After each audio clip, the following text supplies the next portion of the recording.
On the night of May 10, 1940, Winston Churchill sat alone in the cabinet room of 10 Downing Street, the weight of a nation's future pressing heavily on his shoulders. He had never imagined that this moment would come, nor had he expected it to come under such harrowing circumstances. Just hours before, Neville Chamberlain had resigned as Prime Minister, and Churchill, long a thorn in the side of the appeasers, had been called to lead Britain at its darkest hour. The fall of France was imminent, and Germany's rapid advance through Europe was unstoppable. The German war machine was grinding toward Britain, and in that moment Churchill's appointment was not a triumph but an acceptance of a devastating reality. There would be no time for idealism, no space for hesitation. The fight for Britain's survival was about to begin, and it was Churchill who had to carry the mantle. The night felt like an eerie prelude to the coming storm. For years, Churchill had warned of the dangers that Nazi Germany posed. He had seen Hitler's rise from its earliest days, raising his voice in Parliament when others were content to ignore the dark clouds gathering over Europe. But now, in the stillness of his new office, Churchill had to reconcile with the grim truth. The time for speeches, for warnings, for diplomacy had passed. There was no longer room for denial or delay. Britain stood alone against the most formidable military power the world had ever seen. It was in these hours of solitude that Churchill's resolve hardened. The burden of leadership, heavy as it was, would not deter him. He understood that he now carried the fate of not just Britain, but the future of democracy itself. And it was a responsibility he would not shy away from, despite the overwhelming odds. His thoughts turned briefly to his years in the political wilderness, to the lonely years of isolation when his warnings had fallen on deaf ears. He had been dismissed, ridiculed, and ignored by his peers for his insistence on preparing for the inevitable war that others denied. But now, with the world plunging into chaos, those same leaders who had once turned their backs on him were turning to him for guidance. The irony of it was not lost on him, but he did not let it soften the weight of the moment. Churchill had never craved power for power's sake, but now, as Prime Minister, he understood that history had chosen him for this role. His time in the political wilderness had shaped him for this very moment, and now he had no choice but to lead with unyielding conviction. Outside the windows of 10 Downing Street, London lay in the grip of darkness, a city suspended between peace and war. The streets were quiet, but the air was heavy with uncertainty. Britain had already been at war for months, but the true confrontation was still to come. The British Expeditionary Force was trapped in Dunkirk, and the German panzers were advancing toward the French coast. The coming days would bring with them hard choices.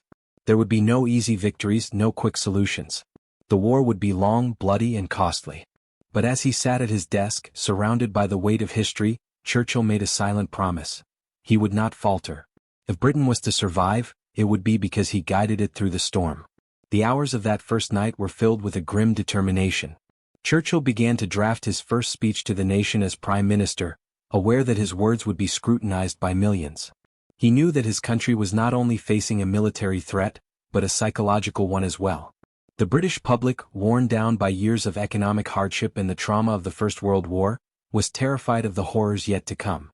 But Churchill also knew that this was his moment to inspire, to stir the hearts of a nation that was on the brink of despair. His words would need to offer more than just hope. They would need to awaken the dormant courage that lay within every Briton. He was not just speaking to the people of Britain. He was speaking to history, to a world that would judge him not for what he said in those first hours, but for how he led them in the months to come. As midnight approached, the seriousness of the task ahead loomed larger. Churchill, though tired, did not rest. His mind raced, formulating plans, considering options, assessing the landscape of war. There was little he could do at this moment beyond preparation. He knew that the fate of Britain would be decided not by what he said that night, but by what actions followed. But the first step was to bring his government together, to unite a nation that was on the brink of being torn apart by fear and uncertainty. The war had come, and with it, the full weight of leadership. Churchill's first night as Prime Minister was not one of celebration or fanfare, but one of solemn reflection and fierce resolve. The next day would bring the decisions that would shape the course of the war. In the silence of the cabinet room, as the minutes slipped away into hours, Churchill turned to the future. He knew that the road ahead would not be easy. The British Army was in retreat, the skies above would soon be filled with enemy bombers, and the specter of invasion loomed ever closer. But even in these early hours, Churchill's mind was not clouded by fear. He had prepared for this moment for years, and now it was his time to act. His first night as Prime Minister was not the end of a journey, It was the beginning of a battle that would test every ounce of his strength and resolve. And in that moment, Churchill knew that despite the uncertainty, there was no turning back. The fight for Britain's survival had begun. The room in which Churchill sat was small and unadorned, a contrast to the monumental task that lay before him. The weight of history, of responsibility, of the millions of lives depending on him, pressed in. But it was also in this quiet, almost intimate setting that Churchill could begin to plot his course. The cold light of the lamp flickered as he scribbled notes, turning over the possibilities in his mind. There was no time for doubt, no room for hesitation. He was a man. By 1933, Churchill's warnings about Nazi Germany were becoming more urgent, but his voice was still largely ignored in Britain. Hitler had risen to power in Germany, and while many of his contemporaries believed that Hitler was merely a nationalistic figurehead with limited ambitions, Churchill saw the true threat for what it was: an unprecedented, aggressive vision of conquest that would not stop at Germany's borders. For years, Churchill had been relegated to the political wilderness, a man out of touch with the prevailing mood of his time. The British government, still traumatized by the horrors of the First World War, was in no mood for bellicosity. But Churchill refused to remain silent. He could not, in good conscience, allow the world to drift toward disaster without at least trying to wake them from their dangerous slumber. His political isolation was a consequence of his foresight. While others in the House of Commons favored a policy of appeasement toward Nazi Germany, Churchill stood as an outcast, casting warning after warning about the impending threat of war. He had long been a critic of the government's failure to rearm Britain during the 1930s, and he had been ostracized for insisting that the rise of Nazi power could not and would not be ignored. He had written extensively about Germany's rearmament programs, their expansion of the Luftwaffe, and their blatant violations of the Treaty of Versailles. Yet, despite the increasing evidence of Hitler's ambitions, most of his colleagues in the Conservative Party, where Churchill had once been a prominent member, remained blind to the danger. Their focus was on the economic challenges at home, the residual bitterness from the First World War, and, above all, the desire to avoid another devastating conflict. Peace, they believed, could still be negotiated, and war was a tragedy to be avoided at any cost. The growing tension between Churchill and his peers became more pronounced with each passing year. By 1936, the policy of appeasement, championed by Prime Minister Neville Chamberlain, was in full swing. Hitler had marched into the Rhineland, flagrantly defying the terms of the Treaty of Versailles. France and Britain had done nothing in response. To many in Britain, this seemed like a minor issue, something that could be smoothed over with diplomacy and a gesture of goodwill. But Churchill understood that this was no small matter. He knew that once a dictator tasted success, once he had taken the first step toward conquest without facing opposition, he would be emboldened to continue. And that was exactly what Hitler did. For Churchill, the invasion of the Rhineland was a clarion call. He believed it was the moment that Britain and France should have acted decisively, but instead they had hesitated, further emboldening Hitler. In the House of Commons he spoke out forcefully, denouncing the appeasers and warning that the policies of the past would only invite further aggression. But his warnings, as they had been before, fell on deaf ears. He was accused of being alarmist, of stoking fear without cause, of exaggerating the threat in order to fulfill some misguided vision of past glory. His once prominent position in British politics had slipped into obscurity. He had few allies left. His own party turned its back on him, and the public, weary of war and its aftereffects, rejected his calls for action. Churchill, however, remained undeterred. He had always believed in the power of words, but more importantly, he believed in the power of truth. Throughout the late 1930s, Churchill continued his solitary crusade. He wrote and spoke tirelessly about the need to rearm Britain in response to the growing Nazi threat. He argued that Britain's security could not be guaranteed by diplomacy alone. He had spent years in the military, and he understood the importance of preparation. The German military was rearming rapidly, its forces becoming increasingly sophisticated and deadly. Yet, British leaders, convinced that appeasement was the best course, ignored Churchill's warnings. The public, too, was reluctant to face the truth. The fear of another war, the trauma of the Great War, was too strong to overcome. The memory of the slaughter in the trenches still haunted the British psyche, and many could not bear the thought of plunging the nation into another devastating conflict. Churchill's warnings were increasingly dismissed as the ravings of an eccentric. He became known as the voice crying in the wilderness, a man out of sync with the mood of the times. His career, once defined by political influence, was now reduced to a series of lonely speeches, articles and pamphlets. He was branded a warmonger, a relic of the past who could not accept the changing world. The public and his fellow politicians had little patience for him. Churchill had become the man who could see the dangers ahead, but no one wanted to listen. And yet, even in the face of ridicule, he remained steadfast in his belief that history would eventually catch up with him. He was not, however, without supporters.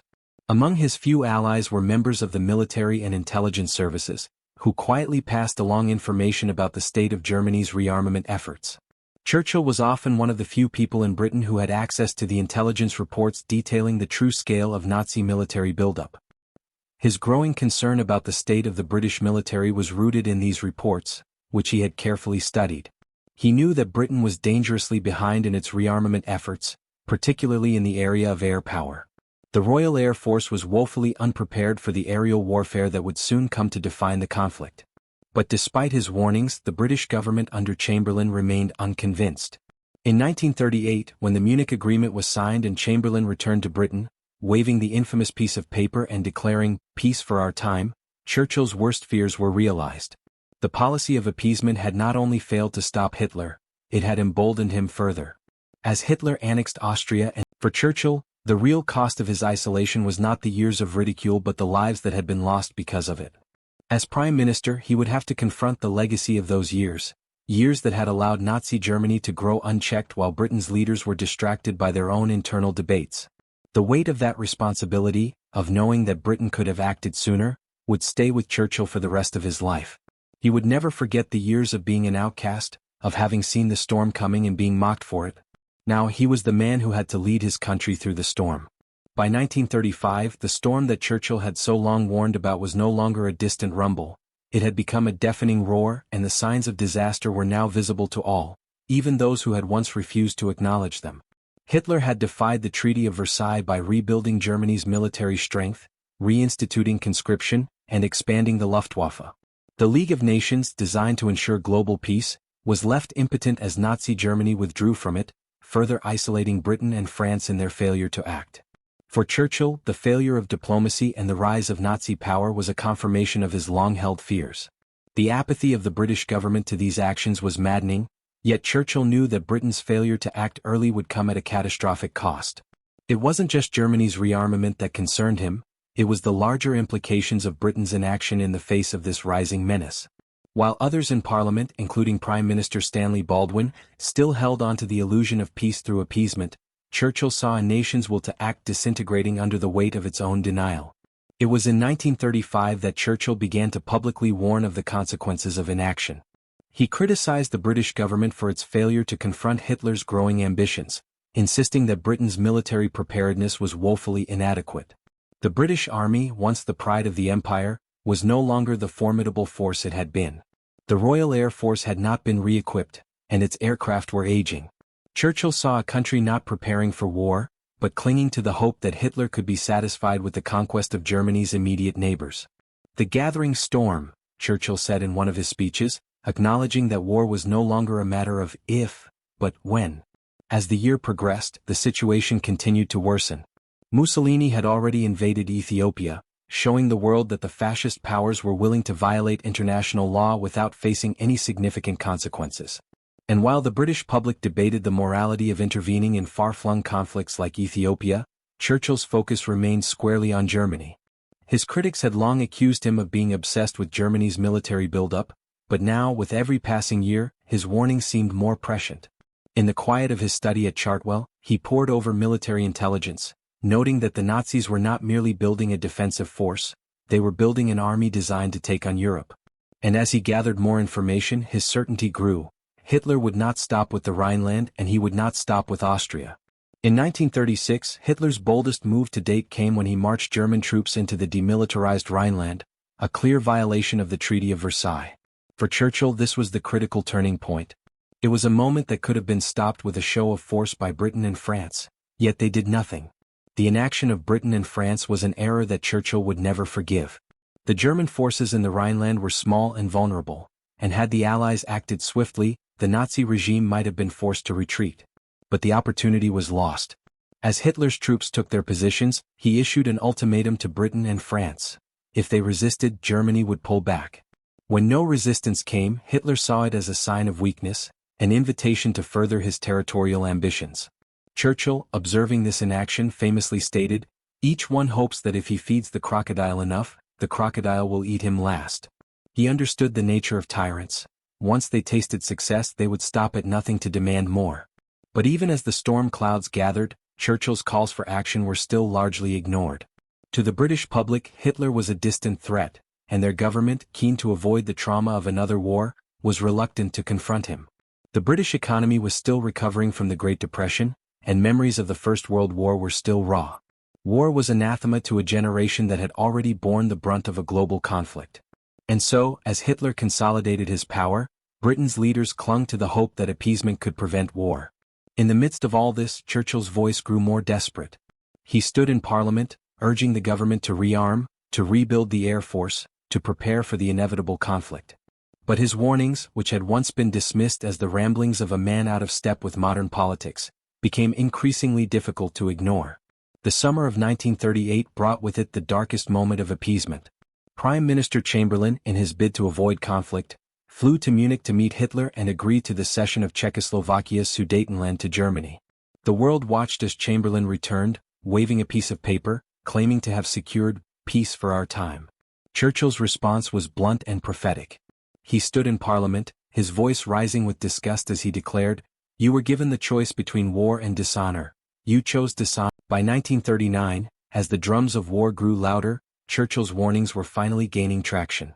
The Nazi regime had shown its true colors, and Britain could no longer ignore the threat. But the damage done in the years of appeasement would be impossible to undo. Hitler had already made significant territorial gains, and the world was now watching as Germany prepared to invade Poland. Britain's military preparations were still lagging behind, and it was clear that the coming war would be unlike any the world had seen before. The gathering storm was no longer a metaphor, it was the reality of a continent on the brink of destruction. Churchill, for all his years of prophetic warnings, now had to lead his country through the horrors he had predicted.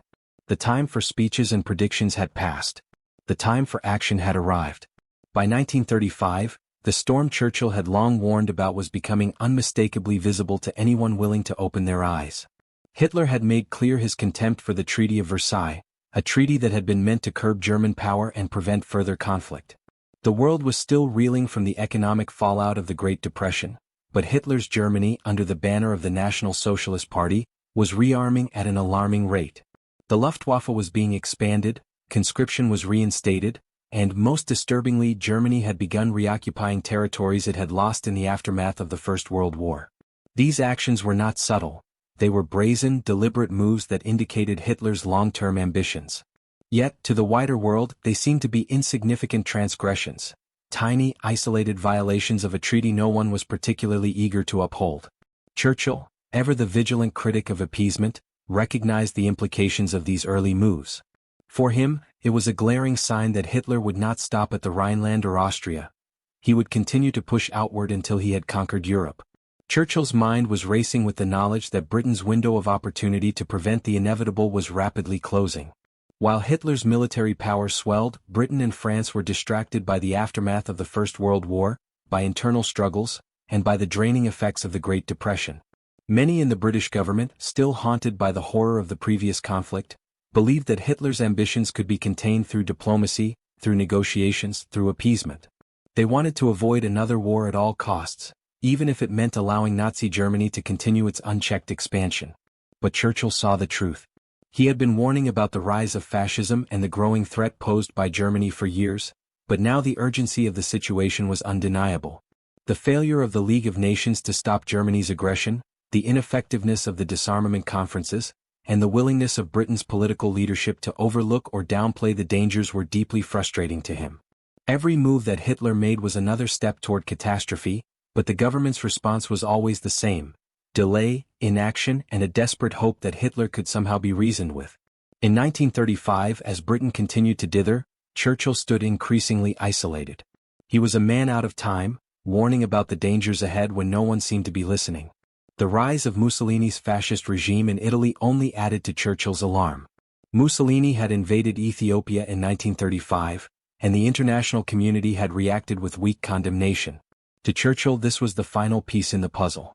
Hitler and Mussolini were not isolated figures. They were part of a growing axis of aggression in Europe. The fascist powers were uniting and the rest of the world was standing by, hoping that if they ignored it long enough the problem would go away. Churchill, however, knew better. In his speeches and writings, he made it clear that this was not just about Germany, it was about the rise of a new world order. A world where dictatorships and authoritarian regimes were threatening to undo the fragile peace that had been painstakingly created after the First World War. The international community's failure to confront these threats only fueled Churchill's sense of isolation. The appeasement policies of the British government, led by Prime Minister Stanley Baldwin, were rooted in the desire to avoid another war, but they were also driven by a deep miscalculation about Hitler's intentions. Baldwin and others in the government underestimated Hitler's ambitions, thinking that his desire for territorial expansion could be satisfied by modest concessions. But Churchill knew that dictators like Hitler could never be satisfied with small gains. They wanted total control, absolute power, and the subjugation of entire nations. The British government's refusal to recognize this, and its willingness to placate Hitler, filled Churchill with a deep sense of urgency. Every speech he made, every warning he issued was a call to action, but it was falling on deaf ears. Churchill's predictions were becoming more and more prescient as 1936 unfolded. Hitler's forces had already reoccupied the Rhineland, and by 1938, the Anschluss, Germany's annexation of Austria, had confirmed that Hitler's expansionist ambitions were not just confined to the territories lost after the First World War. Austria's fall had been a watershed moment, and Churchill understood the implication. By the time Munich came and went, Churchill had been vindicated in his warnings, but the cost of this vindication was steep. The Czechoslovakian people had been abandoned, left to face the horrors of Nazi occupation alone. The British public, too, was lulled into a false sense of security. Chamberlain returned from Munich, holding the infamous Peace for Our Time declaration, while Churchill's warning fell on increasingly deaf ears. It would take another year for the British government to fully recognize the true scope of Hitler's ambitions. And in that year, Europe would inch closer to the precipice of war. The gathering storm was now visible to all, but Britain was still not fully prepared.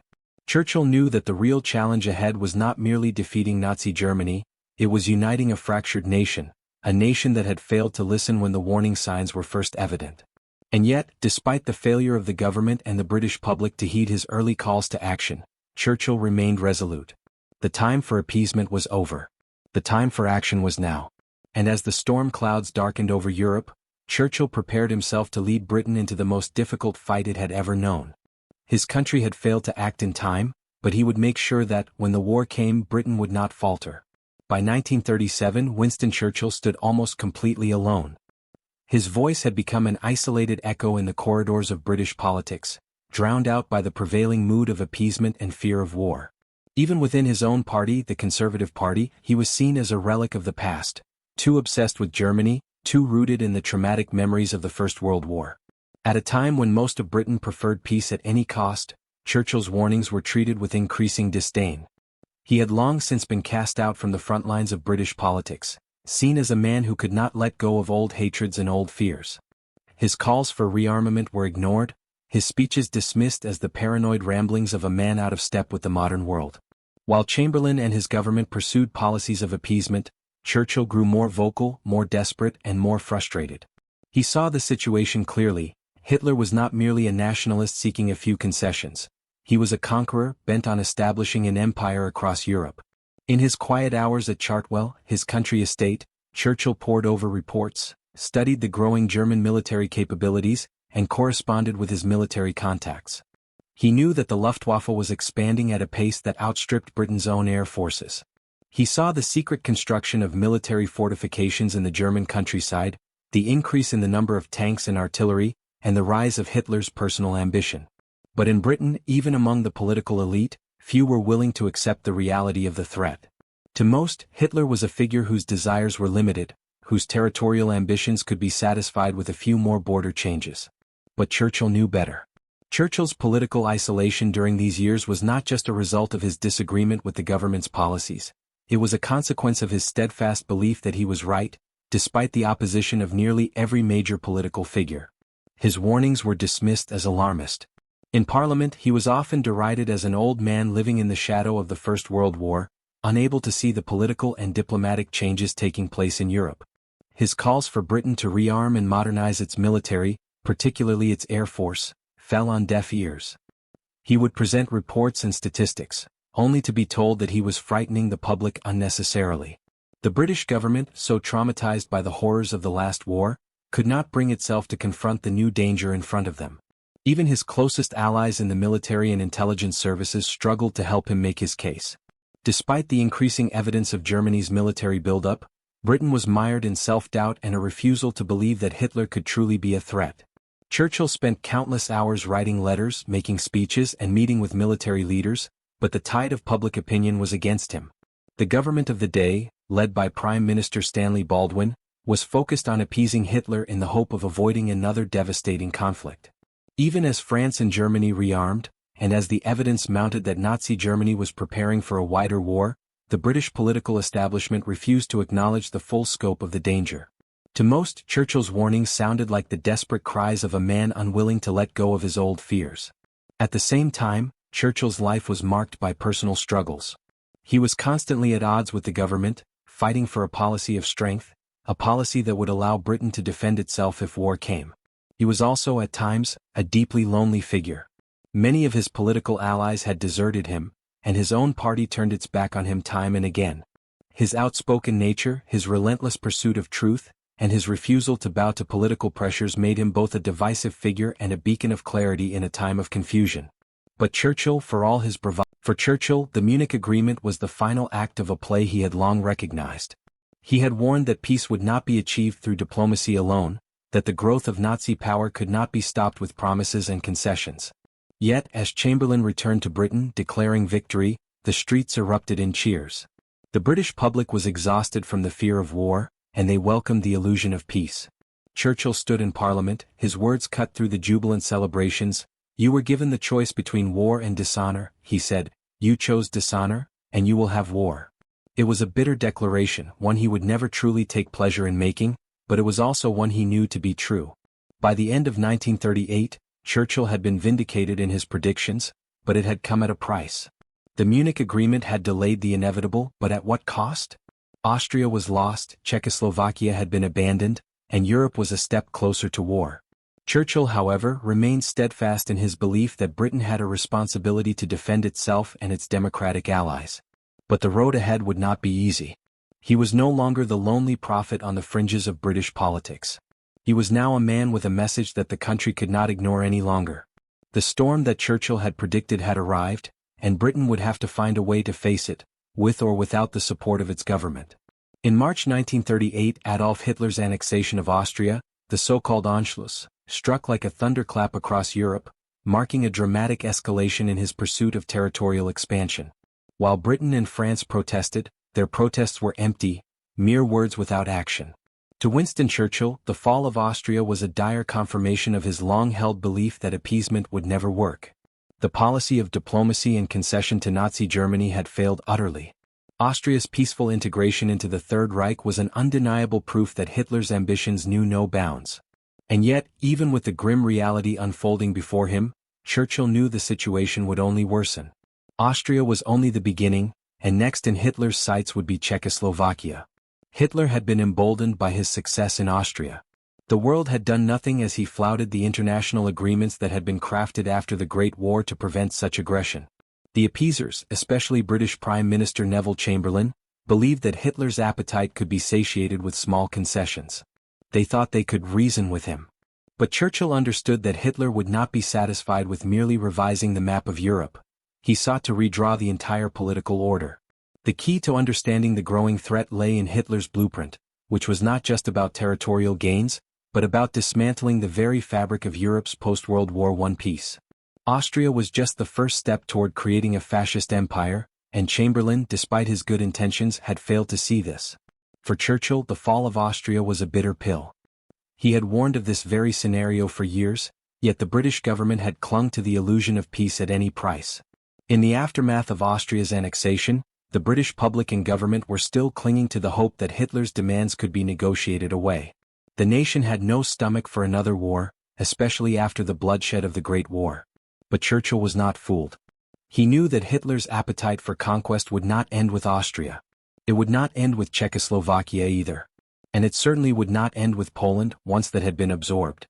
Hitler's vision for Europe was one of total domination, of an empire that stretched from the Atlantic to the Urals, one where the conquered peoples would be enslaved and subjugated to Nazi rule. To Churchill, every step toward this goal was a tragedy, not just for Europe but for Britain itself. As autumn of 1938 approached, the situation in Czechoslovakia became increasingly precarious. Hitler demanded the Sudetenland, a region populated by ethnic Germans, be ceded to Germany. Czechoslovakia's sovereignty was being threatened, and Britain and France, instead of standing by their ally, chose once again to appease Hitler. In September 1938, Chamberlain flew to Munich to meet with Hitler, French Premier Édouard Daladier, and Italian dictator Benito Mussolini. The result was the infamous Munich Agreement, a deal that allowed Hitler to annex the Sudetenland without facing any military opposition. Chamberlain returned to Britain with a piece of paper, declaring that the agreement had secured peace for our time. The British public, desperate for an end to the growing tension, rallied behind him, believing that war had been averted. Churchill, however, could not share in the triumphalism of the moment. In Parliament, he stood alone against the tide of popular support for Chamberlain's policy, condemning the Munich Agreement as a dangerous surrender. "You were given the choice between war and dishonor," he said. "You chose dishonor, and you will have war." His words, though prophetic, were met with derision. The British public and many members of Parliament were convinced that Chamberlain had done the right thing. They had avoided war at least for the time being. To them, Churchill's warning sounded harsh, almost cruel. Why stir up fear when peace had seemingly been achieved? But Churchill knew better. His vision of the future was clear. Hitler would not stop at the Sudetenland, and he would not stop at Czechoslovakia. The Munich Agreement, far from securing peace, had simply bought Hitler more time to strengthen his forces. By allowing the Nazi regime to absorb such a strategic part of Czechoslovakia, Britain and France had undermined their own credibility. The message sent to Hitler was unmistakable. There would be no real resistance to his territorial ambitions. And Churchill understood that this was not a fight for Czechoslovakia, it was a fight for the soul of Europe.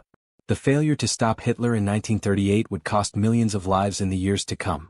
For Churchill, the Munich Agreement marked the end of the road for appeasement. Britain and France had effectively abandoned Czechoslovakia, a sovereign nation, to appease a dictator who could not be appeased. It was not just a diplomatic failure, it was a moral one. As the world watched, Britain and France had failed to stand by their word and their allies. Chamberlain's peace treaty had emboldened Hitler, and soon Czechoslovakia would be swallowed up by the Nazi regime. Churchill knew that what had started with a minor concession to Hitler in the Rhineland was now spiraling into an uncontainable disaster. The appeasers, those who had insisted that diplomacy could avert war, had shown themselves to be wrong, tragically, catastrophically wrong. The price of appeasement became even more apparent in the months following the Munich Agreement. Hitler's forces, now strengthened by the Sudetenland, moved swiftly. On March 15, 1939, the Nazis marched into Prague, effectively taking control of Czechoslovakia. The last vestiges of the Munich Agreement had been discarded. The world had been fooled into thinking that Hitler would be satisfied with his gains, but it was clear now that he was not. The reality was that the Nazi regime would only continue to expand. And as Churchill watched the events unfold, he could only lament that his warnings, which had been dismissed for so long, had now come to pass in the most horrific way possible. For Britain, the consequences of appeasement were severe. The failure to confront Hitler when he was weaker, when he could have been deterred by a firm stand, now left Britain in a far more dangerous position. The time for diplomacy had passed. Now war was inevitable. And Churchill, having spent years trying to alert the British government to the dangers of appeasement, found himself in the tragic position of being proven right, too late. The disaster that he had long warned of had come, and now it would be his responsibility to help lead Britain through it. Churchill's warnings were not born from an obsessive desire to be proven right. They were born from a genuine belief that Britain had the power to stop the threat of Nazi Germany, if only the political will existed to do so. But appeasement had robbed Britain of that opportunity. The price of appeasement had been high, and the price of inaction would be even higher. Now, as war loomed on the horizon, Britain would have to face the consequences of its failure to act in time. And for Churchill, the challenge was clear: to prepare his nation for the inevitable conflict, and to do so with a clarity of purpose that few other leaders could muster. The price of appeasement was steep, but Churchill, for all his personal isolation and frustration, would soon prove that the price of fighting for freedom was worth every cost. By the summer of 1939, The world could no longer ignore the gathering storm that Churchill had been warning about for nearly a decade. Germany's military buildup was now an undeniable fact. Hitler's rhetoric had grown more violent, more threatening, and his actions were a clear signal of his intentions to conquer. The British public, once complacent and unsure of the need for war, began to feel the weight of the truth. There was no denying it anymore. Britain was heading towards a conflict of unprecedented scale, and it would be one that demanded all the strength, unity, and resilience the nation could muster. As the Germans massed their panzers on the Polish border, the world stood on the brink of war. For Churchill, the years of isolation and ridicule had only strengthened his resolve. He had been proven right, but the vindication was bittersweet.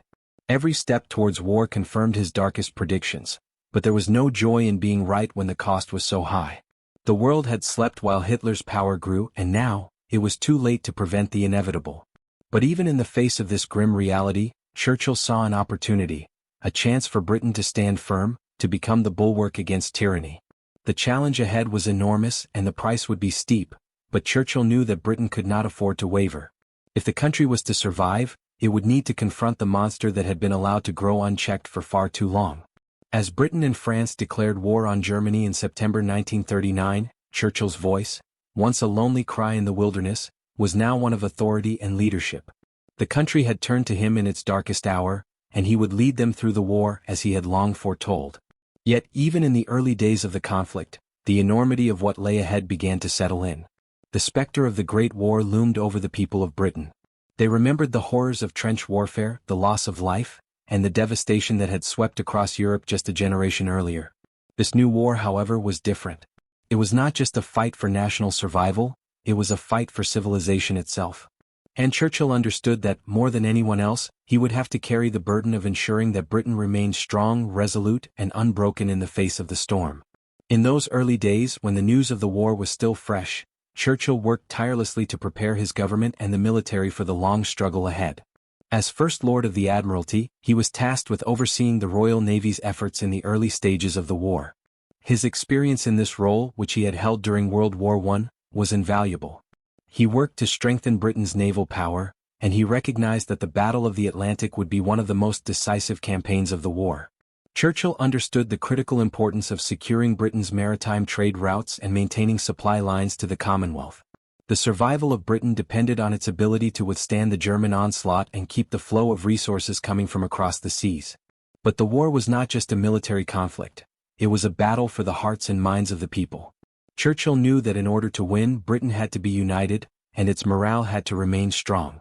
Early in the war, as bombs began to fall on London and other cities, Churchill took to the streets, speaking to the people, offering them the kind of leadership and resolve that only he could provide.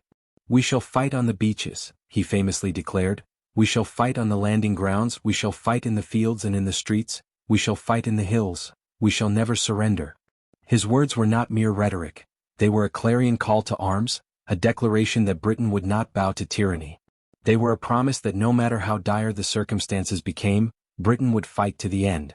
Even as Britain braced for the worst, Churchill's mind was constantly at work, seeking ways to keep the nation's military and industrial strength intact. He knew that Britain's resources were limited, and that the war would be a long one. He worked to build alliances with other countries, particularly the United States, which, despite its policy of isolation, was beginning to shift towards supporting Britain. Churchill understood that the strength of the British Empire alone would not be enough to defeat Nazi Germany. Britain would need the support of other democracies if it was to stand a chance. His diplomacy, his ability to persuade, and his unwavering belief in the cause were crucial in cementing these alliances, which would play a pivotal role in the outcome of the war. At the same time, Churchill had to face the reality of war on the home front. The Blitz, which began in September 1940, saw London and other British cities subjected to relentless aerial bombardment by the Luftwaffe. It was a test of Britain's resilience, and Churchill's leadership was put to the ultimate test. As the bombs fell and the smoke billowed, Churchill's message to the people was clear: they would endure. There would be no retreat, no surrender.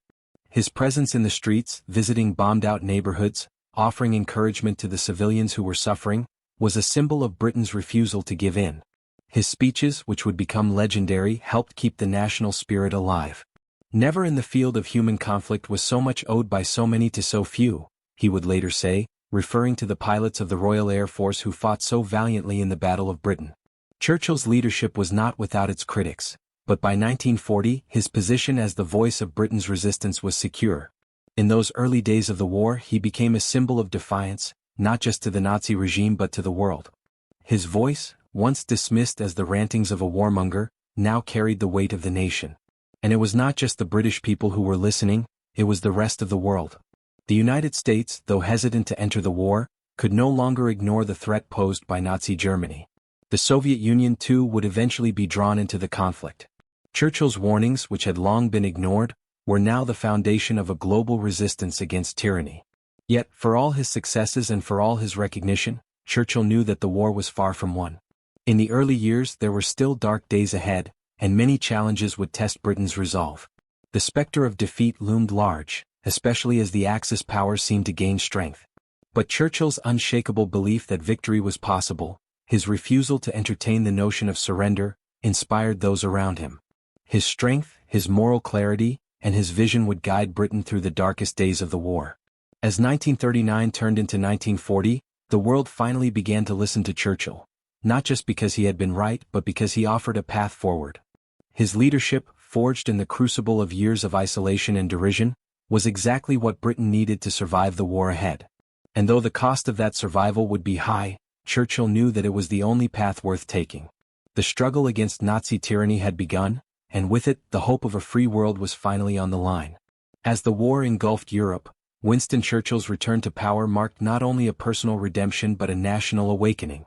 In the early days of Britain's struggle against Nazi Germany, the nation had clung to the hope that peace could still be achieved, that appeasement had merely been a necessary evil to delay the inevitable.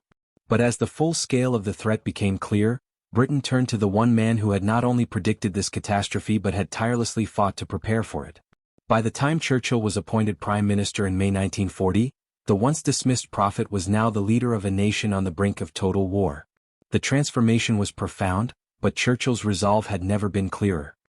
He returned to 10 Downing Street not as a man seeking validation, but as one who had been vindicated in his long and lonely battle. The immediate task at hand was to steer Britain through a war that had already begun, and to do so with an unyielding conviction.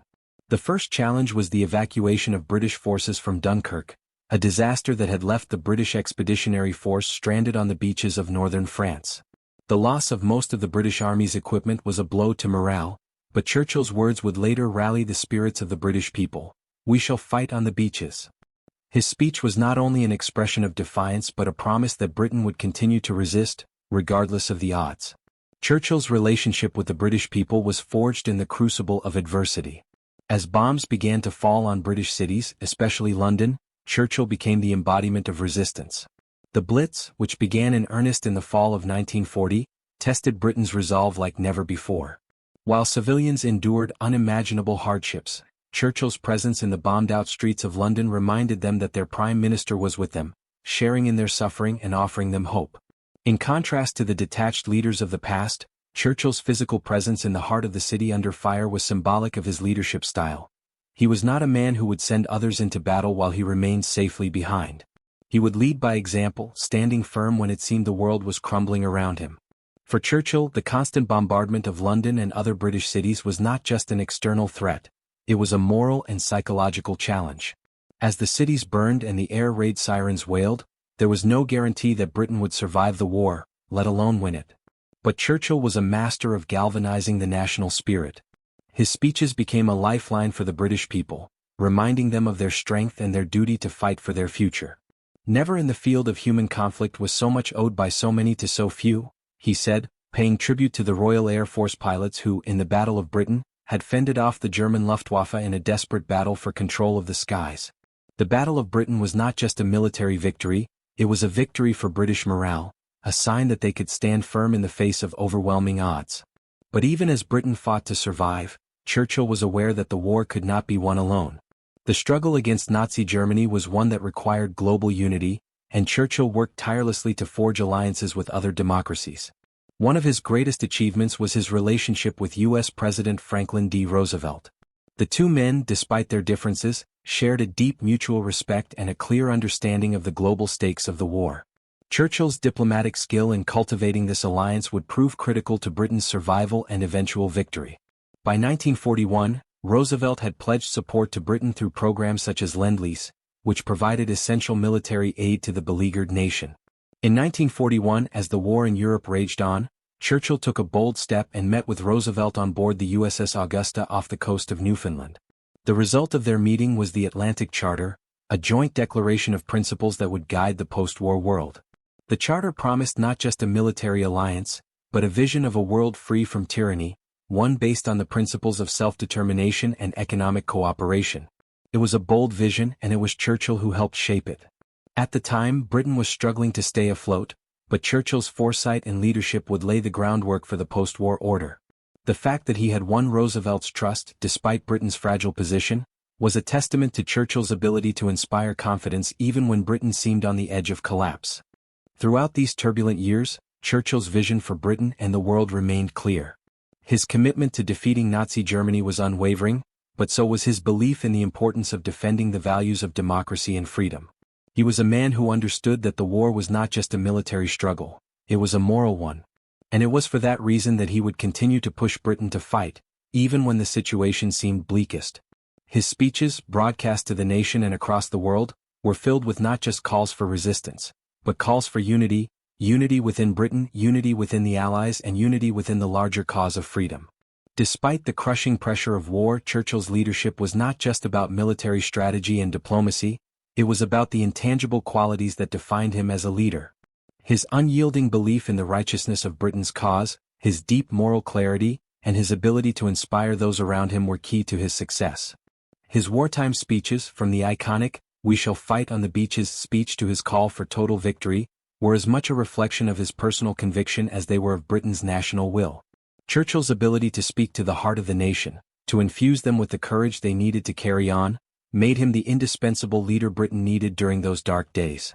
As the war dragged on, the personal toll on Churchill was immense. The weight of leadership, the constant barrage of bad news from the front lines, the loss of so many lives, these were burdens no one could fully understand unless they had walked in Churchill's shoes. Yet, despite the toll on his body and spirit, he never wavered. He understood, perhaps better than anyone, that in a time of war, the leader's job was not only to direct strategy and make tough decisions but to inspire the will of the people. And Churchill, for all his flaws and frustrations, was a master of that. He was the man who had predicted the storm, who had warned against the growing darkness, and who, in the end, would be the one to lead Britain through it. By the time the United States entered the war after the attack on Pearl Harbor in December 1941, Churchill's vision for victory was taking shape. His partnership with Roosevelt was one of the war's defining elements, and the successful alliance between Britain, the United States, and the Soviet Union would eventually bring the Nazi regime to its knees. But even as the war began to shift in the Allies' favor, Churchill understood that the path to victory would be long and fraught with peril. For all the victories that lay ahead, there was no guarantee of success. What was certain, however, was that Britain, under Churchill's leadership, would never surrender. No matter how dark the days became, Churchill would remain the unwavering lion at the head of the fight, a symbol of defiance, courage, and hope for a world at war. As 1942 unfolded, the world had shifted irrevocably. The early optimism that had marked the initial days of war had been replaced with a brutal realization. The Axis powers were formidable, and victory was far from assured. In the aftermath of the Battle of France, the fall of the British Expeditionary Force's dream of a swift war of attrition, and the escalation of Nazi brutality, the true magnitude of the war Britain was now engaged in began to sink in. Yet, despite the grinding nature of this new conflict, there was one truth that could never be dismissed. Winston Churchill had been right all along. His warnings, ignored by many, had proven prescient. Hitler's expansionism, which had been dismissed as paranoia or overreaction by the appeasers, had become a terrifying reality. But for Churchill, this truth was not one of personal vindication. It was a bitter reminder of the cost of delay, of how millions of lives might have been spared had his warnings been heeded sooner. In the darkest moments of 1940, as the Luftwaffe's bombers rained destruction on London, Churchill's voice had been the lone, unwavering call for resistance. He had faced the harshest criticisms and the greatest opposition, but as the war progressed, his earlier predictions were proven true.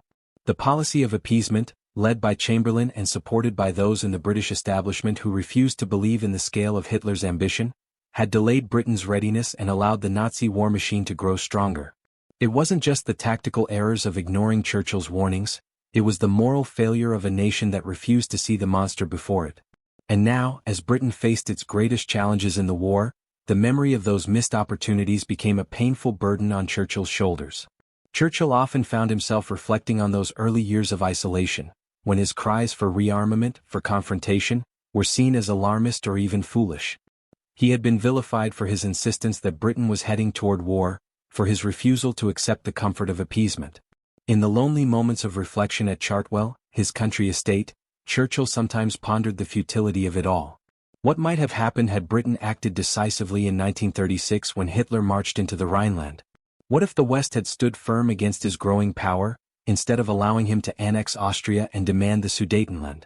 What if the British government, instead of appeasing Hitler at Munich, had supported Czechoslovakia and stood by its allies? Would the war have been as inevitable as it seemed, or could it have been avoided? Yet, despite these regrets, Churchill never succumbed to despair.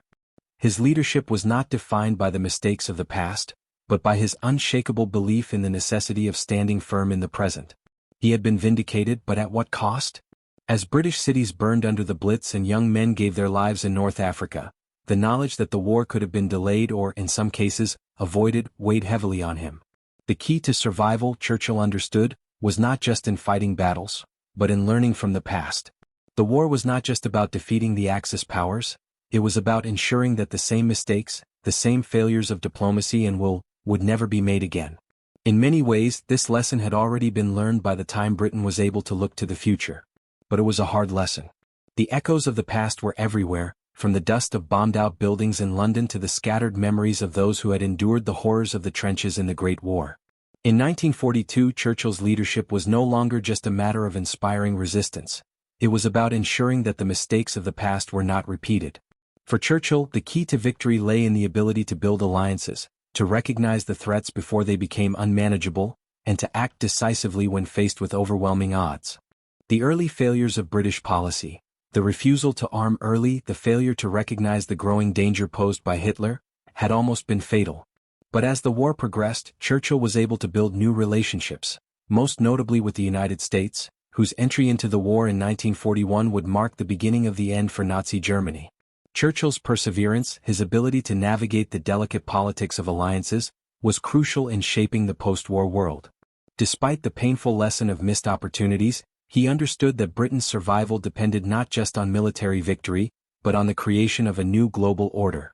The Atlantic Charter, signed with Roosevelt in 1941, set the foundation for that order, one built on collective security, economic cooperation, and the defeat of tyranny. However, even with this forward-looking vision, Churchill knew that the war was far from over. The lessons of the past were important, but the future was where his focus had to be. While the British had survived the darkest days of 1940, and while their survival now seemed more assured with the growing strength of the Allies, the struggle for Europe was far from won. The price of fighting, both in terms of human lives and national resources, was immense. Churchill's leadership would be tested time and again as the war dragged on, but he also knew that this fight was more than just a military struggle. It was a battle for the ideals that had defined Britain for centuries: democracy, liberty, and the rule of law. In those moments of reflection, Churchill's mind often returned to the past. The years of isolation, the constant barrage of ridicule, the loss of allies, and the terrible cost of the appeasement policies that had nearly destroyed Europe. He knew that history would judge him for his foresight, but it would also judge Britain for the delay in confronting the Nazi threat. History, he often said, was a great teacher, but it was a teacher whose lessons were often learned too late. Churchill had been a prophet, but his prophecy had come with a heavy price. Now, it was up to him and the nation he led to make sure that the lessons of the past would guide them toward a better future. As Britain stood at the crossroads of the war, Churchill could take solace in the fact that he had always seen the danger ahead, even when no one else would listen. His warnings, once dismissed as paranoia, were now recognized as the clarion calls of a man who understood the stakes better than anyone else. But his leadership was never about seeking vindication. It was about ensuring victory, about ensuring that the sacrifices made by his people were not in vain. The price of ignoring warnings was steep, but Churchill's determination to lead Britain through the storm made sure that the cost of survival, though high, would ultimately lead to triumph. As Britain entered the second half of the war, Churchill's reputation was no longer that of a lone prophet shouting into the void, but of a leader whose predictions had proven both accurate and devastatingly prophetic. The war had unfolded exactly as he had feared, with the brutal advance of the Axis powers and the near collapse of Europe. Yet, in the darkest days of the war, when the future seemed uncertain and Britain was still alone in its struggle, Churchill's presence remained an unwavering constant.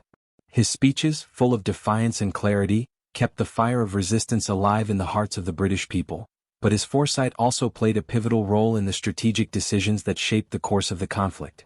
Churchill's ability to see beyond the immediate challenges of war was one of his most defining traits. While many of his contemporaries were focused solely on military strategy and immediate survival, Churchill had always seen the war as a larger struggle, one that would define the future of civilization itself.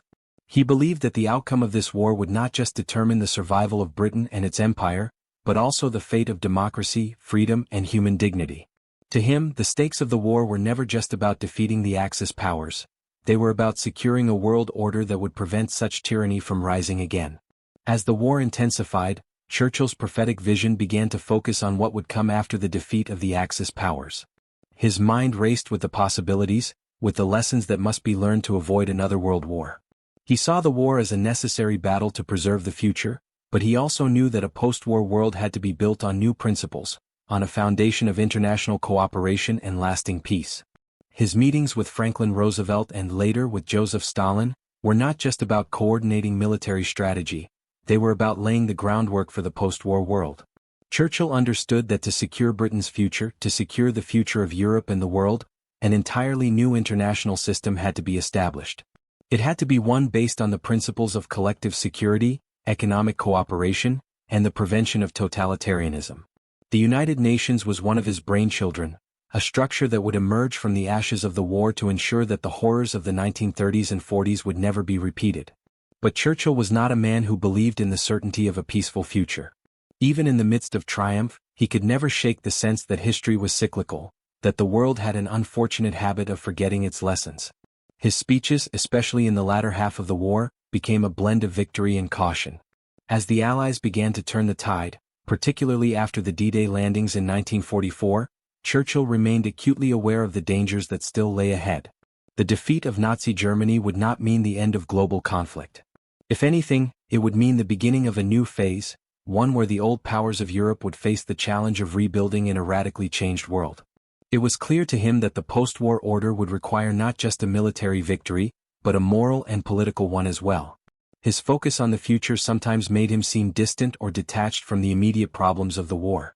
In those early days, as bombs fell over Britain and the world seemed to be crumbling, it was Churchill's ability to communicate his vision, his belief that Britain's ultimate victory was certain, that inspired millions.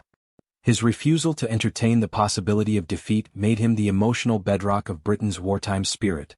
But behind that defiance, behind his unyielding belief in Britain's strength, was a man who had already turned his gaze to the future.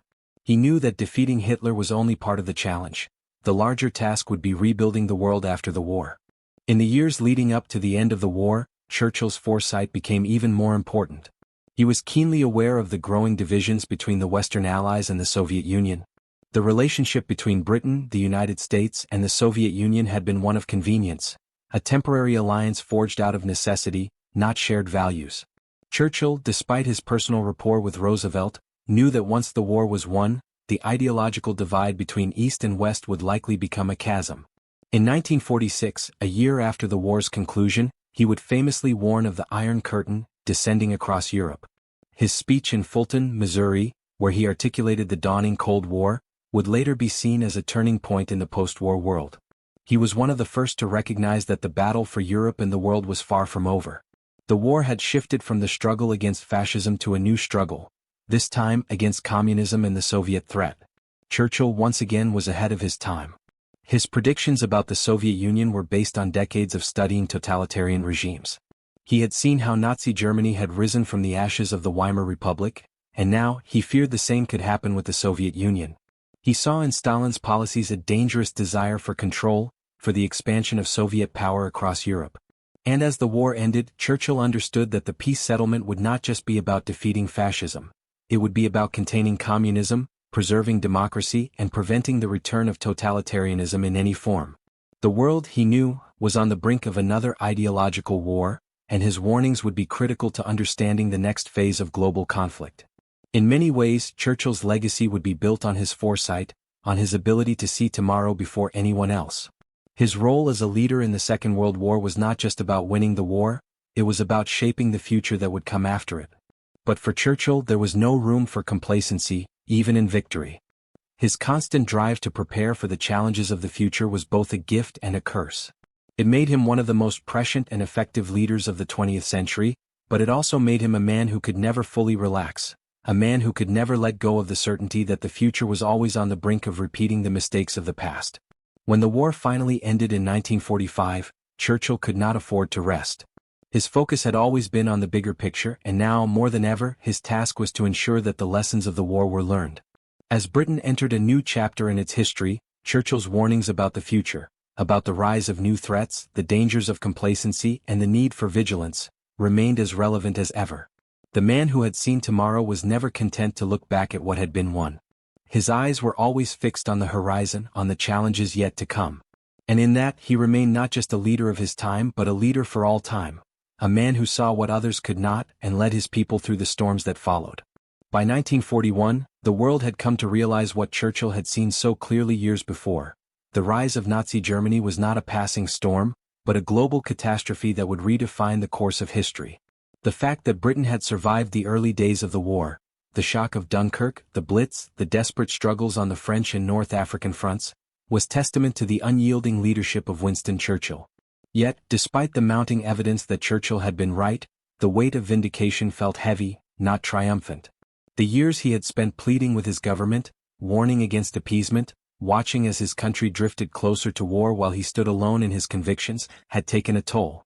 The suffering of the millions of lives lost in the war weighed on him. To be proven right in such a tragic manner was a burden few could comprehend. Churchill had been a prophet in the wilderness, rejected by his peers, ridiculed in the press, and ignored by the public. His foresight had made him an outcast for much of the 1930s. But now, as the war raged on, there was no denying the accuracy of his warnings.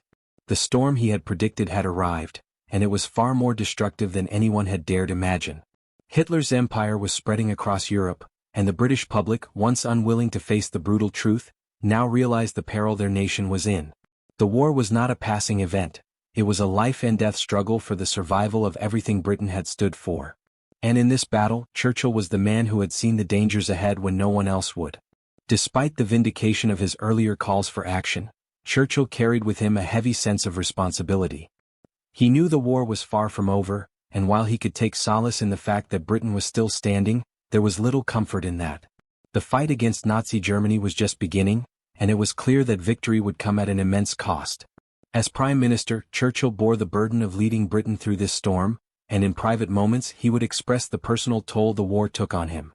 The weight of responsibility, of knowing that the fate of a nation, even the future of civilization, rested on his shoulders, was something he could not escape. His mind was constantly occupied with the next step, the next challenge, and the grim reality that a victory over Hitler was by no means assured. In 1941, the global dimensions of the war were becoming more pronounced. Germany's invasion of the Soviet Union in June of that year, Operation Barbarossa, was a pivotal moment in the war. It expanded the conflict into a truly global struggle, pulling in the vast resources of the Soviet Union and opening up a new front that would stretch German forces thin. Churchill had long been a staunch critic of appeasement, but his view of the war had also shifted. The battle against fascism, against tyranny, was no longer simply a European struggle, it was a fight for the future of the world. The rise of the Axis powers represented not just an existential threat to Britain, but to the very values of freedom and democracy that Churchill had fought for throughout his life. While Britain's survival was by no means guaranteed, Churchill remained steadfast. Even as the United States had yet to formally enter the war, Churchill knew that the strength of the Allied powers, Britain, the Soviet Union, and the United States, was critical to turning the tide. In December 1941, after the attack on Pearl Harbor, the United States formally declared war on Japan, and Germany declared war on the United States shortly thereafter. The strategic balance of the war shifted. No longer was Britain alone in its fight against Nazi Germany. The world's industrial power, the United States, was now fully engaged, and the Soviets, despite their internal purges and struggles, would prove to be a formidable force against the Nazis on the Eastern Front. Yet, even as the war's strategic picture improved for the Allies, Churchill's mind was never far from the bitter realization that millions of lives had already been lost. The battle for Europe, for North Africa, and the Pacific theater had cost an unfathomable number of lives, soldiers, civilians, and leaders alike. Churchill never took solace in his prophetic foresight, because he understood the human cost of his predictions. He knew that for all the victories that would eventually come, they would not erase the devastation wrought by the years of failure to act. The families torn apart by bombings, the cities reduced to rubble, and the countless lives lost on both sides of the war haunted him. Moreover, Churchill's vindication did not come without its personal cost. His once strong political alliances were tested by the pressures of the war. His relationship with the United States, while strengthened by the war, was not without its tensions, particularly over the balance of power and the direction of post-war reconstruction. The demands of the war took their toll on his personal life as well. His health began to suffer under the immense stress, his once unstoppable energy slowing as the war dragged on. His family and closest advisors would note the toll that the constant pressure of leadership, the weight of his earlier isolation, and the continuous threat to his country's survival had on his spirit. Churchill never let his burden show in public. He was the indomitable symbol of Britain's resolve.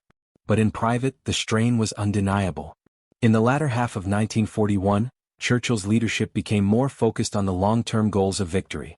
The war was shifting in favor of the Allies, but the road to victory was still long and uncertain. In meetings with Roosevelt, Churchill began to push for the post-war vision that would define his legacy. Together, the two leaders outlined what would later become known as the Atlantic Charter, a document that laid the groundwork for the establishment of the United Nations, international cooperation, and the promotion of democracy and human rights in the post-war world. Churchill knew that victory was not just about defeating the Axis, it was about securing the future, ensuring that the mistakes of the past were not repeated. And though the world was focused on the immediate challenges of war, Churchill's mind was always fixed on what would come next, how to build a better, more secure world after the war's end. Despite all the grief, all the sacrifices, and the staggering human cost of the war, Churchill had come to embody not just Britain's survival but the spirit of defiance in the face of evil. His leadership had shaped the course of history, and his refusal to accept anything less than total victory had made him one of the most consequential figures of the 20th century. His speeches, his decisions, his personal sacrifices, and his unwavering belief in Britain's capacity for resilience had made all the difference. Though he had been right about the gathering storm, it was his ability to act, to lead, and to inspire that ultimately secured Britain's place in the world's post-war order. Yet for all the victories that lay ahead, Churchill carried the weight of his early warnings, the knowledge that the battle had been won too late, that millions had died to prove him right. And in this, Churchill's vindication was bittersweet. By 1941, the world was beginning to see the full extent of the war Churchill had warned about for so long. Nazi Germany's relentless march through Europe had not only confirmed his predictions but had demonstrated the grave consequences of ignoring the dangers he had so consistently raised. The world was now fully engulfed in a conflict that would take decades to resolve and cost millions of lives. The question was no longer whether the war could be avoided, but how to ensure it would end in victory for the Allies. Yet, despite being vindicated in his warnings, Churchill bore the heavy weight of knowing that the mistakes of the past, mistakes made by the very people who had once dismissed his voice, had already cost dearly. The early years of the war had been marked by brutal losses for Britain. The Dunkirk evacuation in 1940 had been a moment of survival, but it had also shown the world how close Britain had come to total defeat. Then came the Blitz, with the relentless bombing of London and other cities, an attempt by the Nazis to break the British will to fight. Despite these losses, Churchill remained unwavering. His speeches, filled with defiance and resolve, rallied the British people and kept them from surrender. However, as the war raged on, the emotional toll on Churchill was growing. The weight of being right was not something he could revel in. He had always understood the stakes, the very survival of democracy, and yet each new loss felt like a personal failure, even though it was not his responsibility alone. His predictions had come true but at a terrible cost. The war in Europe had been slow to unfold, with Britain initially standing alone against the full might of Nazi Germany. In 1941, as the Axis powers expanded their reach, the Allied powers, particularly Britain and the United States, began to realize the magnitude of the task before them. The attack on Pearl Harbor in December of that year brought the United States into the war, but for Churchill this came with a bittersweet recognition. While the entry of the United States into the war was a crucial turning point, It was a reminder that the global conflict had spiraled out of control long before the United States had been directly involved. The cost of that delay, of years spent underestimating the threat of Hitler and refusing to confront the Nazi regime until it was almost too late, would be felt for years to come. As the United States and the Soviet Union joined the Allies in their fight against Nazi Germany, Churchill's role as a leader in the war became even more crucial. His diplomatic skills were tested to the limit as he navigated the complexities of the relationship with President Franklin D. Roosevelt and later, with Joseph Stalin. Though the three powers, Britain, the United States and the Soviet Union, were united by the shared goal of defeating Nazi Germany, their ideologies and long-term visions were vastly different. Churchill, who had been an ardent critic of communism throughout his career, was now forced to work with Stalin, whose ambitions for post-war Europe were as expansionist as Hitler's had been. This uneasy alliance between the Western democracies and the Soviet Union would prove essential to defeating Nazi Germany, but it would also leave a bitter aftertaste, as the future of Europe was shaped by compromises that Churchill found deeply troubling. Churchill, however, was a pragmatist. He understood that the war had to be won before any meaningful post-war reconstruction could take place. And though he despised Stalin's totalitarian regime, he knew that the defeat of Hitler was paramount. The task at hand was to ensure that the Nazi threat was completely eradicated, and for Churchill, this meant committing everything Britain had to the war effort, regardless of the personal and national sacrifices required. His speeches and actions during this period inspired his country, but they also took an immense toll on him. He was not only leading a nation through war but shouldering the guilt of knowing how much could have been prevented had the world listened to him sooner. While Churchill remained firm in his resolve, the weight of his earlier warnings remained an ever-present reminder of the high cost of delay. He had spent years speaking the uncomfortable truths that no one else was willing to voice, but those truths had come with a price. When Hitler first began his expansionist policies in the 1930s, many in the British government had dismissed the danger, thinking it was a passing threat. When Britain's leaders finally turned to Churchill in 1940, they did so because there was no one else left to lead. And yet, even as Churchill's leadership became indispensable, the painful truth lingered. Had his warnings been heeded sooner, the war's horrors could have been mitigated or even avoided. This realization weighed heavily on Churchill, though he rarely showed it in public. The British people who had once criticized him, now saw him as their savior. The very traits that had once made him an outcast, his determination, his refusal to accept half measures, his unwavering belief in the importance of confronting evil head-on, were now the reasons for his popularity. But Churchill, even in his moments of triumph, could never escape the knowledge of how much suffering might have been spared if only the world had acted sooner. For all his political triumphs, Churchill's true legacy was not just in the victories of war, but in the lessons learned from it. He had never been interested in personal glory. His only concern had always been the survival of his country and the preservation of liberty and democracy. And while his leadership was now universally admired, the price of that leadership was painfully clear to him. As the war drew to a close, with the Allies marching toward victory, Churchill knew that the hard-won lessons of the war must be preserved. The rise of fascism had taught the world a tragic lesson, one that should not soon be forgotten. Yet even as victory became imminent, Churchill could not shake the fear that the world might soon forget the sacrifices made, the lives lost and the dire warnings that had come too late. Victory in Europe was a triumph, but it was a triumph tempered by the painful knowledge that millions of lives had been lost, and entire nations devastated, because of the failure to act in time. Churchill could not take solace in the fact that he had been right. His responsibility had always been to lead Britain through the war, and now, as the war began to wind down, he knew that the most difficult challenge was yet to come: how to rebuild a shattered world and ensure that the lessons of the past would never be forgotten. The weight of vindication, though earned, was not one Churchill could carry with joy. He had seen the storm and he had warned the world. But it was the world's failure to listen that had cost so dearly. Now, with the war drawing to a close, Churchill's focus was not just on the military victory, but on the preservation of peace in the post-war era. For Churchill, that peace would not be built on the ashes of a defeated enemy alone. It would require the world to learn from its mistakes, to remember the lessons of the past, and to ensure that the horror of another war would never again take root.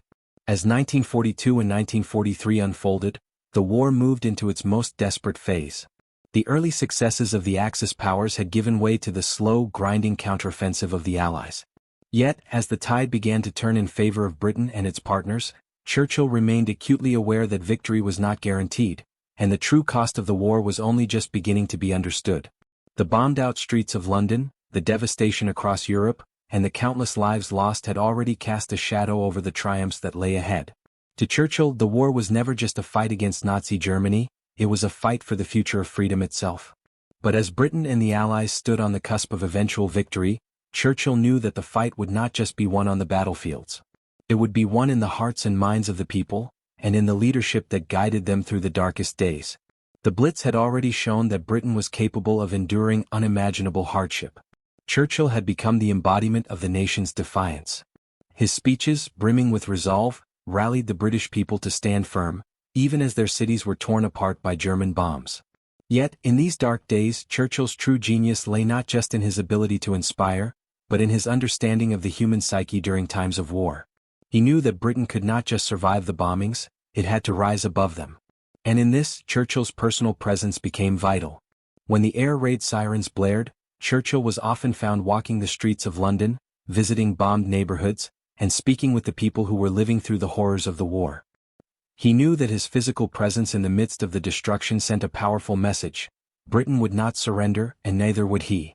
In these early years of the war, Churchill's leadership style was defined not just by his speeches, but by his ability to embody the resilience and courage that he demanded of his people. "If you're going through hell, keep going," he famously said, and in many ways his entire leadership philosophy revolved around this idea. Never give in, never surrender, and never stop fighting. Even when the odds were overwhelmingly against Britain, even when defeat seemed inevitable, Churchill's voice was the constant refrain urging the nation onward. In the darkest moments of the war, when it felt as though Britain was standing alone, Churchill became the single point of unwavering resolve, his words carrying the strength of an entire nation's defiance. But Churchill's leadership was not without its costs. As he carried the weight of Britain's survival on his shoulders, the toll on his physical and mental health began to show. His sleepless nights, filled with strategy meetings, diplomatic maneuvering, and speeches, left him physically drained. The mental burden of leading a nation through war, of making decisions that would determine the future of millions, was a constant strain. Yet Churchill's resolve never wavered. His ability to rally the people around him remained his greatest strength. Whether through radio addresses or his personal visits to the front lines, Churchill's presence became a source of strength for a weary population. As the war raged on, it became clear that his leadership, more than any single military or strategic move, was what kept Britain going. Even as the war turned in favor of the Allies, Churchill remained deeply aware of the enormity of what lay ahead. He understood that, despite their victories, the war's true cost could only be measured once it was over. For him, the price of survival would not just be in terms of military success, but in the ability to ensure that the world would not repeat the mistakes that had led to this conflict. The war had already claimed millions of lives, and Churchill could not forget the profound human cost. In his speeches, he would continue to remind the British public not just of their triumphs, but of the sacrifices made along the way. "Never in the field of human conflict was so much owed by so many to so few," he said of the Royal Air Force pilots who fought in the Battle of Britain. His words were not mere flattery, they were an acknowledgement of the bravery, the strength, and the human spirit that had carried Britain through its darkest hours. Throughout the war, Churchill understood the importance of maintaining morale not just on the home front, but also among the fighting forces. He frequently visited soldiers at the front lines, speaking to them directly, offering encouragement and showing them that he, too, was willing to endure the same hardships they faced. His leadership was not just about making speeches or crafting strategies, it was about being present when his people needed him the most. Whether it was a visit to the North African campaign, where British forces fought against Rommel's Afrika Korps, or his meetings with Allied leaders to coordinate strategy, Churchill understood that victory was not just about military might, it was about fostering the human spirit, about ensuring that the people remained steadfast, no matter how long the war lasted. But even in the midst of these efforts to inspire and lead, there were moments when Churchill's personal doubts would creep in. He was a man who, despite his outward bravado, was deeply burdened by the toll the war was taking on his country and on himself. At times, he questioned whether his earlier warnings, if heeded, might have saved millions of lives. The knowledge that Britain had come so close to defeat, that victory had been so precarious, was something he could not easily shake. He carried the weight of that knowledge with him, even as he continued to lead Britain toward victory. It was this constant sense of responsibility, this unrelenting belief that the survival of Britain depended on his actions, that drove him to continue, even when it seemed the world was against him. In the midst of these personal struggles, Churchill's belief in his mission never faltered. He saw himself not just as a leader of Britain, but as a defender of civilization itself. The war was not just about defeating the Nazis, it was about ensuring that the ideals of democracy, freedom, and human dignity would not be destroyed by the forces of tyranny. For Churchill, the cost of victory would be high, but it was the only path forward. He knew that the war would change the world forever, but he also believed that it could be the beginning of something new, something better. As the war drew on, Churchill's leadership became a symbol of hope, a beacon that guided Britain through the darkest moments. And yet, he was never free from the burden of what had been lost. He never forgot the early days of the war, when Britain stood alone, when the world ignored the warnings, when the true cost of appeasement had been revealed in the worst possible way. And in the quiet moments when he was alone with his thoughts, Churchill would remind himself and his people. The fight was not just for victory, it was for the future, for a world where the horrors of the past would never again come to pass. The war was a test for Britain, for Churchill, and for humanity itself. And though the enemy was formidable and the price of victory high, Churchill never stopped believing that it was a fight worth waging. For in the end, his leadership, and his unwavering belief in the power of courage and resolve, was what ultimately carried Britain through to victory. When victory finally came in 1945, Churchill stood before a cheering nation, a symbol of survival, strength, and perseverance. The Axis powers were defeated, and Europe was liberated from the tyranny of Nazi rule. The world that had been torn apart by fascism and war was beginning to rebuild, and in that moment Churchill's leadership was recognized as one of the cornerstones of Britain's triumph. Yet, as the celebrations echoed across London and the world began to turn its gaze to the future, there lingered an unspoken truth, one that Churchill had always feared: victory in war did not guarantee peace. The world had won the fight against Nazi tyranny, but there was a far greater struggle ahead. The real battle for the future, Churchill knew, was not in military victories, but in the preservation of the peace that had been so hard-won. The victory over Nazi Germany was bittersweet for Churchill. As he stood before the crowds, the weight of what had been lost in the war, the lives, the cities, the families, was impossible to ignore. He had led Britain through the darkest period in its history, but now he had to face the reality that the world had forever changed. Europe was devastated. The cost of victory was incalculable. And while the Nazi threat had been defeated, Churchill saw the rise of new dangers on the horizon. As the Iron Curtain descended across Europe, Churchill could not ignore the threat of Soviet expansionism, a power that now loomed large in the wake of Germany's collapse. The United States had emerged from the war as the preeminent global power, but the world's ideological divides were already hardening. The shadow of another conflict, one that could be even more destructive than the war just won, was already forming. In March 1946, Churchill made his famous speech in Fulton, Missouri, where he spoke of the Iron Curtain that had descended across Europe, dividing the continent into two spheres of influence. His words, though delivered in a foreign land, were not just a condemnation of Soviet aggression, they were a call to action. Churchill had seen the danger long before many others. He had seen the rise of totalitarian regimes, not just in Germany and Italy, but now in the Soviet Union as well. His warning was a stark reminder that even though fascism had been defeated, the fight for freedom was far from over. The Iron Curtain speech was a prescient declaration of the Cold War, a new ideological conflict that would dominate global politics for the next half-century. The war had reshaped the world, and Churchill understood that peace was not something that could be assumed after the guns fell silent. The battle for peace required leadership, foresight, and above all, vigilance. He had led Britain through the darkest days of war, but now, his focus was on ensuring that the hard-earned victory would not be squandered by complacency. His experience during the war had taught him an invaluable lesson. History's most dangerous moments often come when people believe the struggle is over. Just as he had warned about the rise of Hitler when others were blind to the threat, he now saw the potential for another global conflict, one born not from military aggression but from ideological division. Churchill's legacy was not just in his victory over Nazism but in his ability to see the dangers that others could not, and to act when the world seemed unwilling to do so. But Churchill was not just focused on Europe. His vision for the post-war world extended beyond the immediate geopolitical concerns. He knew that Britain's place in the world was shifting. The old empires were crumbling, and the post-war order would require new relationships, new strategies, and new forms of cooperation. Churchill was determined to ensure that Britain would remain a key player on the world stage, but he also understood that the world was no longer divided by empires or old alliances. The establishment of the United Nations in 1945 was a step toward a more cooperative world, one where diplomacy and international institutions could prevent future wars.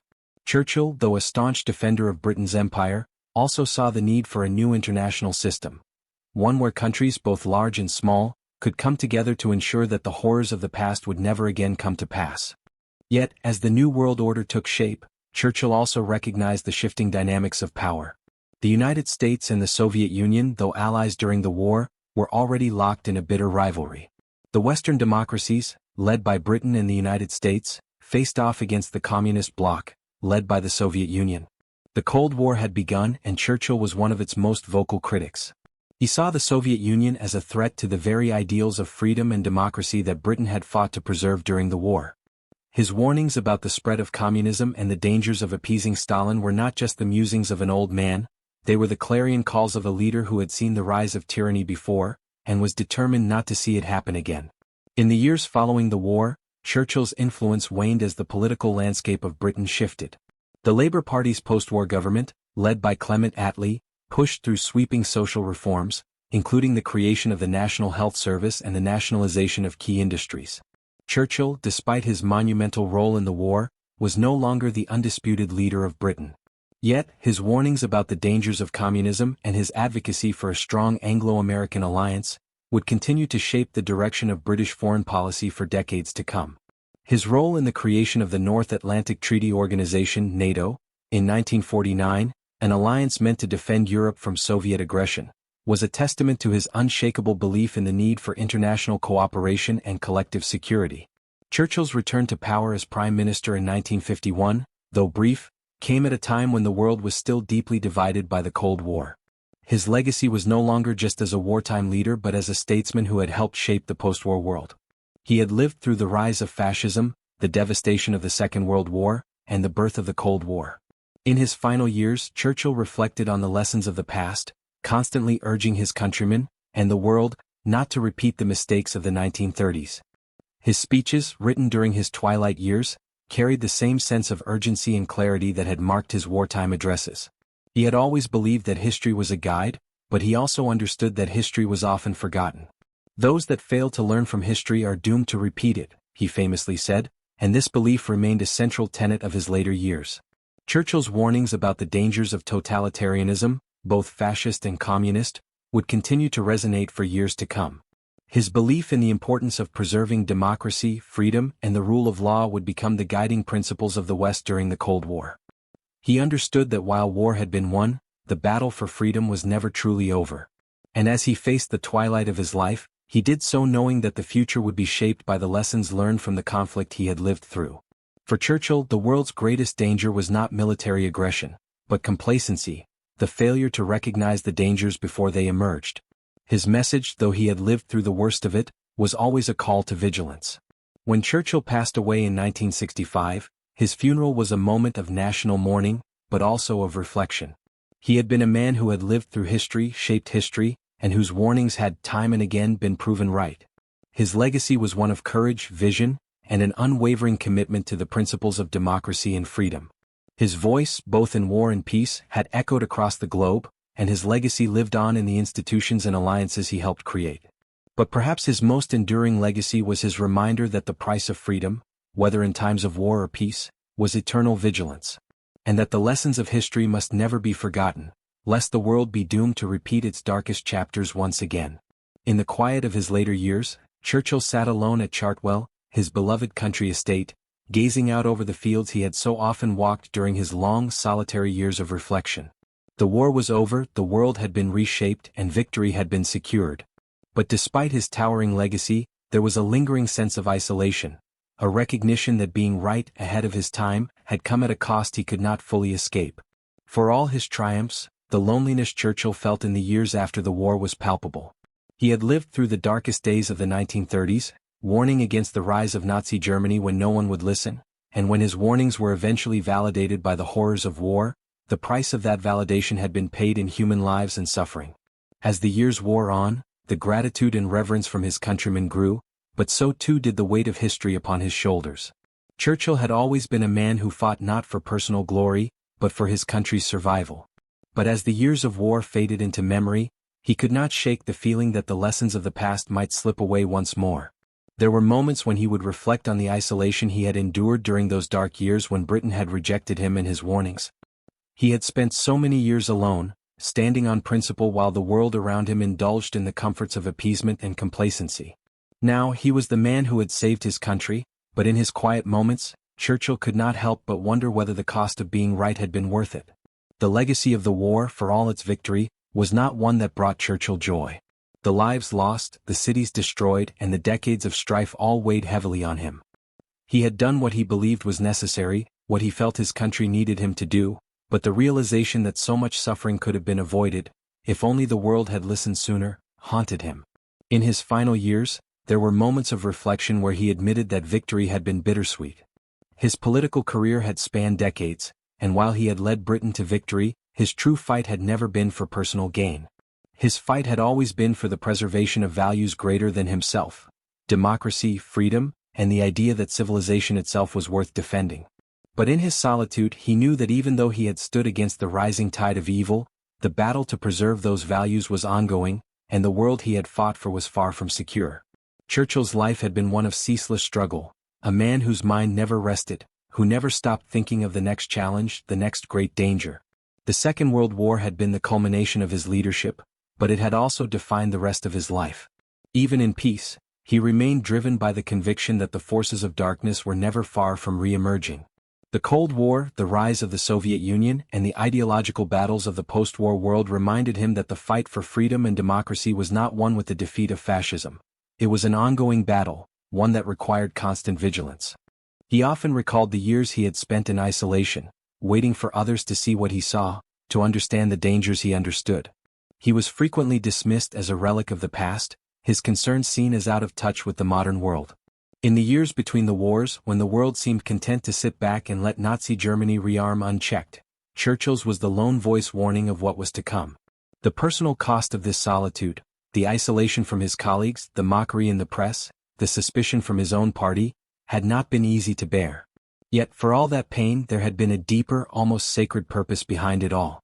Churchill had been willing to sacrifice his political career, his reputation, and his relationships with friends and colleagues in order to speak the truth, to warn his nation of the storm that was coming. In his later years he spoke often of the dangers of complacency. He had seen how quickly peace could fade into war, how easily the world could forget the lessons of history.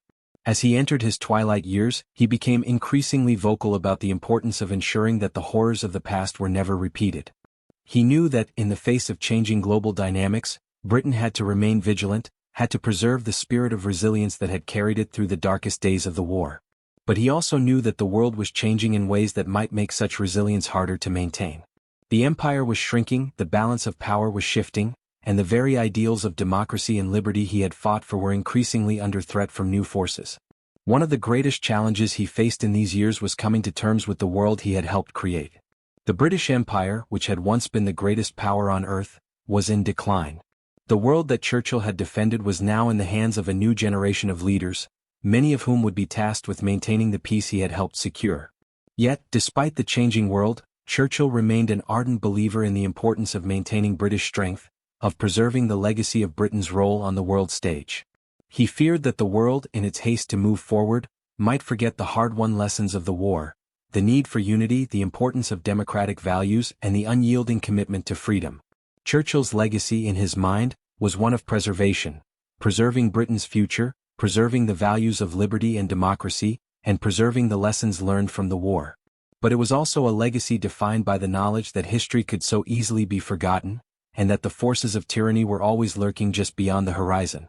The knowledge that he had lived through the most tumultuous periods in modern history was both a comfort and a curse. He had seen the horrors of war, but he had also seen the resilience of his people, the strength that arose in the face of adversity. In the quiet moments of reflection, Churchill often mused on this paradox.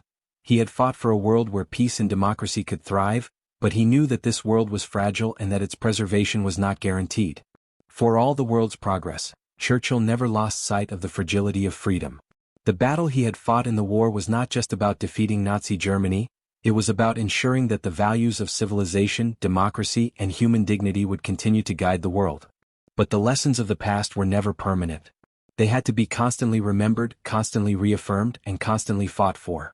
His fear was that in the years to come, those lessons would fade.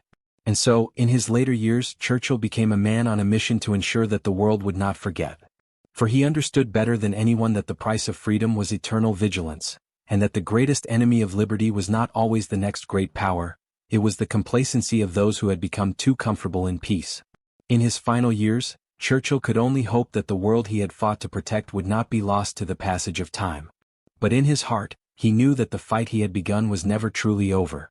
And so, with all the weight of history on his shoulders, he continued to speak, continued to warn, continued to reflect on the lessons learned through blood and fire. For Churchill, the true battle was not won on the battlefield. It was won in the minds and hearts of those who would never forget the price of freedom. The years following the war marked a new phase in Winston Churchill's life. The man who had once led Britain through its darkest hour, who had been the voice of defiance against the forces of Nazi tyranny, found himself in an era of peace that he had longed for, yet one that, in many ways, eluded him. The battles he had fought, both in war and in politics, had been won. The Nazis were defeated, the Axis powers were no more, and the world was beginning to rebuild. But Churchill, for all his accomplishments, could never quite find solace in the peace he had helped create. The legacy of his wartime leadership was secure, but the personal fulfillment he had once envisioned seemed to slip further from his grasp. In the aftermath of the war, Churchill was hailed as a national hero, a man who had stood alone against the rising tide of fascism, a statesman whose courage had led Britain to victory. Yet, in many ways, the post-war years were more challenging for him than any of the years he spent leading Britain through the war itself. The world had changed. The British Empire was beginning to crumble, its days as the global superpower now numbered. The war had irrevocably altered the course of history, and Churchill's sense of what had been lost in the conflict, besides lives, was profound.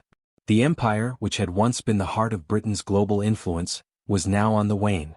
The era of imperialism was drawing to a close, and with it, Churchill's vision of Britain's place in the world was fading.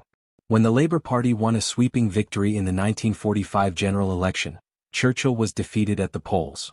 It was a shock to him and to the nation, as he had led Britain through the war, and had become, in the eyes of many, synonymous with victory. Yet, despite his immense wartime success, the post-war world had no place for him at the helm. The country, weary from the ravages of war, now turned toward domestic reforms, and the promise of a new social order. A Labour government, led by Clement Attlee, emerged to shape the country's future, focusing on building the welfare state and nationalising key industries. The people of Britain, in the midst of this transformation, elected to put their faith in a new vision, one that emphasised rebuilding the home front rather than preserving the legacy of empire. Churchill, though a symbol of the nation's wartime unity and resilience, found himself at odds with the shifting political tides. Churchill, ever the pragmatic leader, accepted his electoral defeat with characteristic grace, though the loss stung deeply. He had led his country to victory, but now, in the twilight of his political career, he struggled to adapt to a new world, one that was less focused on the preservation of empire and more focused on the welfare of its citizens. His political influence, once all-encompassing, had waned. For a man who had spent so many years in the heat of battle, fighting for Britain's survival and greatness, the domestic challenges of the post-war world felt almost irrelevant in comparison. He had been a warrior in a war against tyranny, but now he found himself fighting a political battle for relevance in a world that no longer seemed to need his particular brand of leadership. And yet, even as he faced the shadow of his former political self, Churchill's mind remained as sharp as ever. He had always been a man of history, of ideas, and in his post-war years, his voice still carried weight in global discussions. His speeches and writings were filled with reflections on the lessons of the past and the future of global politics.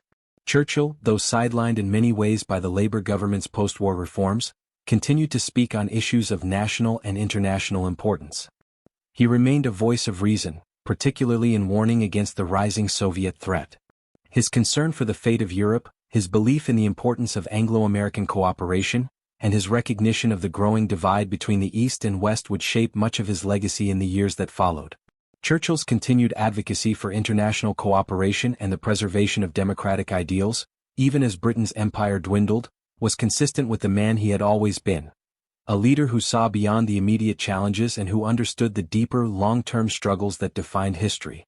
His warnings about the Soviet Union, his call for a united Europe, and his support for the founding of NATO in 1949 were echoes of the same vision that had guided him during the war. But as the years passed, Churchill began to recognize that the world he had once known was slipping away, and that his place in that world was no longer as certain as it had been.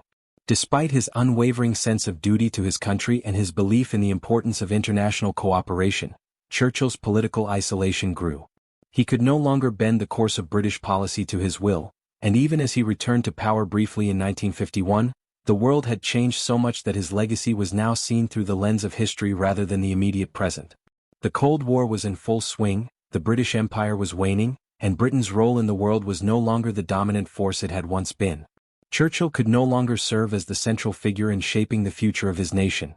He had helped to create the world order, but now it was up to others to maintain it.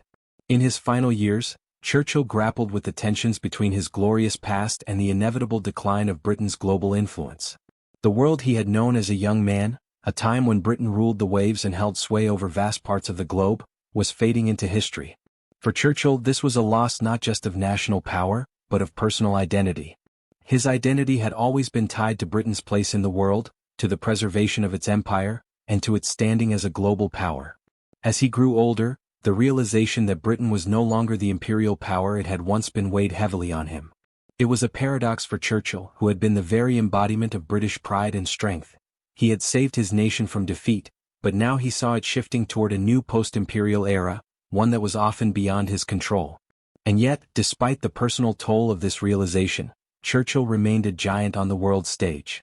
His leadership during the war had been critical in securing the survival of Britain, and his legacy as a defender of freedom, democracy, and the values of Western civilization would endure long after his passing. His speeches, his writings, and his actions would shape the trajectory of global politics for decades to come.